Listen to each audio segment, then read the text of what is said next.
BNR gold and diamonds తరుగు తక్కువ బంగారం ఎక్కువ. ఇప్పుడు మన వైజాగ్ లో జూలై 24న గ్రాండ్ ఓపెనింగ్. బిగ్గెస్ట్ హిట్స్ ఇచ్చిన రచయిత ఈ రోజున చూసుకుంటే ఎంటైర్ సౌత్లో కానీ లేకుంటే నార్త్లో కానీ ఏ సినిమా రచయితకైనా కానీ ఒక్క ఫ్లాప్ కూడా లేకుండా సినిమాలు చేసిన ఏకైక రచయిత మీరు. అలాంటి చిన్ని కృష్ణ ఎందుకు ఇప్పుడు సినిమాలు చేయకుండా దూరంగా ఉంటున్నారు ఇండస్ట్రీకి? ఎప్పుడు చేయబోతున్నారు? అసలు ఈ పరిస్థితి ఎందుకు వచ్చింది? నేను ఎప్పుడు సినిమా రచనకు దూరంగా లేను. నేను రాసిన కథ పబ్లిక్కి రీచ్ అవడానికి దూరంగా ఉన్నాను. సో నేను ఎవ్రీ డే ఎర్లీ మార్నింగ్ 4 o'clockకి నా లైఫ్ స్టార్ట్ అవుతుంది. నేను ప్రతిరోజు ఒక షార్ట్ స్టోరీ రాస్తాను. ప్రతి సంవత్సరం ఒక గొప్ప సినిమా కథే రాస్తాను. నా ప్రక్రియ ఆగలేదు. నేను రాసిన కథ ప్రేక్షకుడికి చేరలేదు అంతే. ఒక కథ ప్రేక్షకుడికి చేరాలి అంటే ఒక నిర్మాణ సంస్థ, ఒక మంచి ఆ కథకి నప్పేటటువంటి ఒక హీరో, ఓకే, ఆ పరిస్థితులన్నీ అనుకూలించాలి.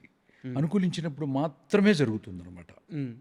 అది అంటే ఎందుకు అనుకూలించట్లేదు అనేది నా ప్రశ్న. ఒకప్పుడు చిన్ని కృష్ణ ఎక్కడ అని కలవరించిన స్టార్ హీరోలు, పెద్ద పెద్ద ప్రొడక్షన్ హౌసులు, పెద్ద నిర్మాతలు కలవరించిపోయి మీకు 5 స్టార్ హోటల్లో మీరు ఎక్కడ అడిగితే అక్కడ రూమ్లు వేసి మీరు ఎక్కడికి పోతాంటే అక్కడికి పంపించి చిన్ని కృష్ణ కథిస్తే చాలు అని కళ్ళకద్దుకొని తీసుకున్న మనుషులున్న ఈ ఇండస్ట్రీలో ఇన్ని సంవత్సరాలుగా మీ కథ ఎందుకు మెటీరియలైజ్ అవ్వట్లేదు అనేది నా ప్రశ్న. ఎందుకు డిజాస్టర్ ఫ్లాప్లు అవుతున్నాయి? నేను పనిచేసిన హీరోలు సినిమాలు డిజాస్టర్ ఫ్లాప్లు అయ్యి నిర్మాతలు రోడ్లు పాలైపోయి ఆస్తులు అమ్ముకొని చాలా కష్టాల్లో చెక్స్ డిజైనర్ అయిన సందర్భాలు నా గ్యాప్లో నేను పనిచేసిన ప్రతి నిర్మాణ సంస్థ ఫేస్ చేసింది. కరెక్ట్. ఈ ప్రశ్న వాళ్ళని అడగాలి. ఎందుకంటే ఆర్థికంగా నష్టపోయారు, ఆస్తులు పోయాయి, పేరు పోయింది, బ్యానర్ విలువలు పోయినాయి. కానీ చిన్ని కృష్ణ ఎప్పుడు కథ రాస్తే అప్పుడు చూడటానికి మాత్రం ప్రేక్షకుడు మాత్రం దూరం అవ్వలేదు. సార్, అయితే నేను ఇదే ప్రశ్నకి కొనసాంపిగా అడుగుతున్నాను. చిన్ని కృష్ణ మీద ఇండస్ట్రీలో కుట్ర జరిగిందా? ఒక వర్గం చిన్ని కృష్ణని ఇండస్ట్రీలో లేకుండా చెయ్యాలని ప్రయత్నించిందా? దీంట్లో నిజమెంత?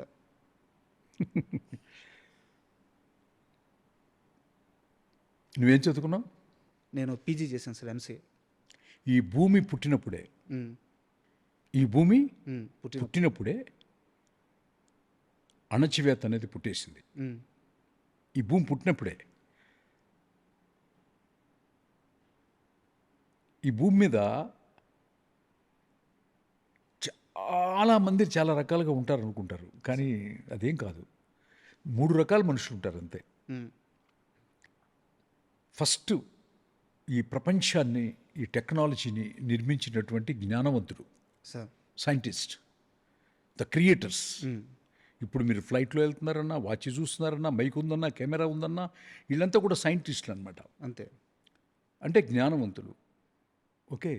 రెండో వర్గం ఒకటి ఉంటుంది, అజ్ఞానవంతులు. ఇది ఒక జాతి. నెంబర్ 2, బలవంతుడు, బలహీనుడు. బలహీనుడిని కొట్టి ఎప్పుడు బలవంతుడు తింటూనే ఉంటాడు.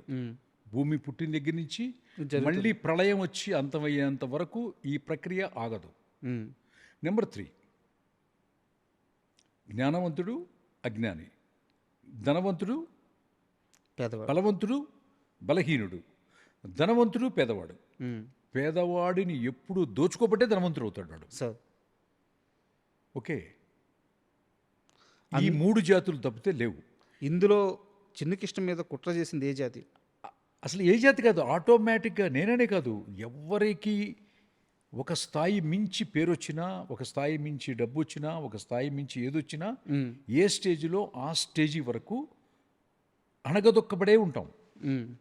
అది ముఖ్యమంత్రి స్థాయిలో తీసుకో, లేకపోతే ఒక పెద్ద కలెక్టర్ స్థాయిలో తీసుకో, ఒక హీరో స్థాయిలో తీసుకో, రచయిత స్థాయిలో తీసుకో అనమాట. కొంతమంది ఏంటంటే బాగా సర్వే అవుతున్నారంటే బ్రతక నేర్చిన వాళ్ళని ఉంటారు. లౌక్యం తెలిసి సినిమాలో నటించమంటే నిజ జీవితంలో నటిస్తుంటారు. సినిమాలో నటిస్తుంటాం, స్టేజ్ మీద నటిస్తుంటాం జనరల్గా ఆర్టిస్టులు అందరూ కూడా. కొంతమంది ఆర్టిస్టులు ఏంటంటే రియల్ లైఫ్లో బాగా యాక్ట్ చేస్తారు స్క్రీన్లో కంటే అనమాట. వాళ్ళు చాలా టాప్లో ఉంటారు, ఎప్పుడు కూడా అది జరుగుద్ది అనమాట. సో అట్లాగే టెక్నీషియన్స్ కూడా నేను చూశాను. ఆ, అసలు సీట్ ఎడ్జ్లో కూర్చొని మాట్లాడతారు. అంత ఓవర్ యాక్టింగు ఏంటి, అంత నటన నాకు ఆ ప్రకృతి ఇవ్వలేదు. అంతే, చిన్ని కృష్ణకి నేచర్ ఇచ్చింది అనుకో, నేను కూడా నటించి ఓవర్ యాక్టింగ్ చేసి, అర్థమైందా? నేను కూడా చాలా చాలా ఆఫీసులో కనపడతా ఉండుండేవాడిని. నాకు నటించడం రాదు, సార్ సక్సెస్ఫుల్ సినిమా రాయటం మాత్రమే వచ్చు. Sir that's all. అంటే నేను ఎందుకు ఇంత పర్టికులర్గా అడుగుతున్నానంటే, మీరే అన్నారు ఒక మాట, ఈ మొత్తం కాలంలో మీకు గ్యాప్ వచ్చినప్పటి నుంచి ఇప్పటిదాకా ఈ మొత్తం కాలంలో ఎంతమంది నిర్మాతలు, ఎన్ని ప్రొడక్షన్ హౌస్లు ఇబ్బంది పడ్డాయని. నిజానికి మంచి కథ ఉంటేనే మంచి సినిమా వస్తుంది. ఇది basic fundamental rule. Yes, so ఆ మంచి కథ ఇచ్చే మనిషిని ఎందుకు ఇండస్ట్రీ దూరం పెట్టింది అనేదే నా ప్రశ్న. అయితే ఇందులోనే నాకు ఇంకో ప్రశ్న ఉంది, బట్ మీరు ఇది ఒప్పుకొని సమాధానం చెప్తారో లేదో నాకు తెలియదు. ఏదైనా అశ్విని దత్ గారితో మీకేంటి ఇబ్బంది? నాకేం లేదే, ఆయన one of the best production house. నాకు అసలు ఏం లేదు ఆయనతో. మీ ఇద్దరి మధ్య గ్యాప్ లేదా? అసలు ఏం గ్యాప్ లేదు. ఎందుకుంటుంది గ్యాప్? ఏం లేదు. ఆయన చాలా పెద్ద గొప్ప నిర్మాత. ఆయన ఎంత పెద్ద గొప్ప నిర్మాత అంటే, ఆయన ఇండస్ట్రీలో ఒక పెద్ద సినిమా తీయాలంటే తెలుగు ఇండస్ట్రీ వరకు ఆయనే అన్నంత గొప్ప నిర్మాత ఆయన. ఆయనతో నాకేం గొడవ లేదు. నరసింహనాయుడు చూశారు, ఇండస్ట్రీ పుట్టిన దగ్గర నుంచి ఉన్న రికార్డ్స్ అన్ని క్రాస్ అయినాయి. ఆ క్రాస్ అవడానికి కారణం కథే అని నమ్మారు. ఇది ప్రపంచం మొత్తం నమ్ముతున్న విషయాన్ని వాళ్ళు నమ్మారు, పిలిచారు. అది తెలుగు ఇండస్ట్రీ హిట్గా ఉన్న నరసింహనాయుడిని భారతదేశంలోనే, సౌత్ ఇండియాలోనే ఆల్ టైమ్ రికార్డ్ చేసిన ఇంద్ర అనేది రాశాను. ఆ తర్వాత గ్యాప్ ఏం లేదు. తర్వాత చాలాసార్లు కలుస్తాము, ప్రయాణం చేస్తాము. ఆ తర్వాత మళ్ళీ చిరంజీవి గారితో చేసేటప్పుడు విజయ్ భాస్కర్ గారని చాలా గొప్ప దర్శకుడు ఉన్నారు. ఆయన త్రివిక్రమ్ శ్రీనివాస్ గారని ఇంకా పెద్ద గొప్ప రచయిత ఉన్నారు. త్రివిక్రమ్ శ్రీనివాస్ కథ, స్క్రీన్ ప్లే, మాటలతో జై చిరంజీవి అనేది విజయ్ భాస్కర్ గారి దర్శకత్వంలో అశ్విని దత్ గారు నిర్మాతగా, చిరంజీవి హీరోగా వచ్చిందనమాట. సో ఆ సినిమా నాకు చాలా బాగా నచ్చింది. నేను చాలా బాగా నచ్చి దత్తు గారిని, అందరినీ అప్రిషియేట్ చేశాను. ఓకేనా, చాలా చాలా బాగా నచ్చింది నాకు. ఇది సెటైరికల్గా ఉంది. ఇది లేదు లేదు లేదు, సెటర్ కాదు, హోల్ హార్టెడ్గా చెప్తున్నాను. జై చిరంజీవి సినిమా నాకు నచ్చింది, నాకు నచ్చింది, అంతే.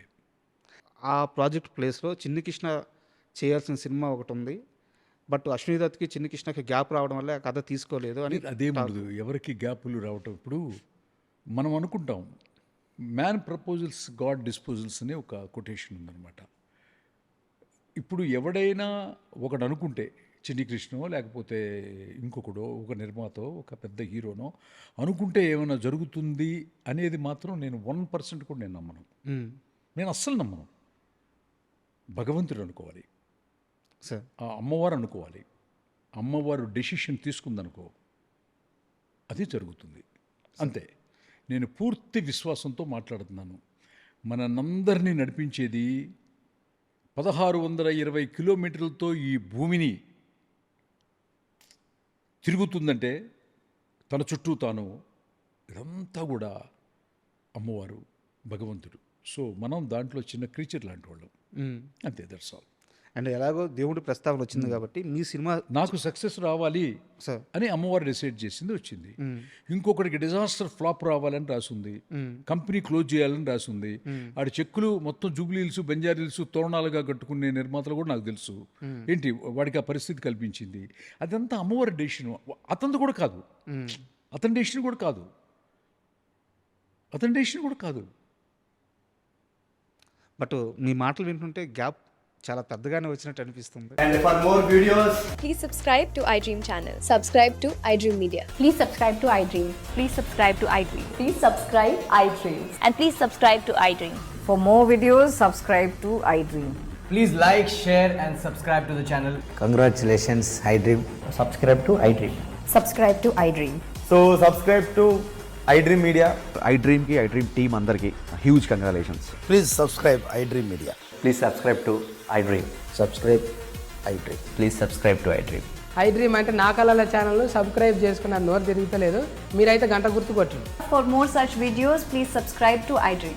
Subscribe to iDream. Please subscribe to iDream. Please subscribe iDream Media. Please do subscribe to iDream. Please subscribe to iDream Media. For best entertainment and information, please subscribe iDream. And don't forget to subscribe to iDream.